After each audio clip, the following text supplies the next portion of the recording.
Hello guys, তো তোমরা সবাই ভালো আছো? আশা করি ভালো আছো। আমি কিন্তু ভালো নেই, আমার শরীর খারাপ হয়েছে খুব। আমি নার্সিংহোমে অ্যাডমিট ছিলাম, এই দুদিন হলো বাড়ি এসেছি। তো বাড়ি এসেছি, আমি তো এখন কোনো ভিডিও দিতে পারছি না। তো আমার কি শরীর খারাপ হয়েছিল তোমাদের আমি পরে জানাবো। তো এখন আমি খুবই অসুস্থ, আমি কোনো ভিডিও দিতে পারবো না। তো ভিডিও আসবে আমার চ্যানেলে, আমার ছেলে দেবে। তো আমি ভিডিও দিতে পারছি না বলে তোমরা আমার থেকে দূরে সরে যেও না প্লিজ। সবাই কিন্তু পাশে থেকো, সাপোর্ট করো, আর তো একটু পে করো, আমি যাতে তাড়াতাড়ি ভালো হয়ে যাই, তোমাদের কাছে আরও ভিডিও নিয়ে আসতে পারি। তো এটাই একটু পে করো।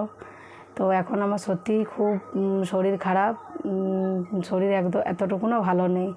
ভিডিও দেবে আমার ছেলে, তো আমার ছেলের পাশেই সবাই থেকো এখন। তারপর আমি ভালো হয়ে আবার নতুন নতুন ভিডিও নিয়ে আসবো। তো এখন আর বেশি কথা বলতে পারছি না, আমি এখানে রাখছি।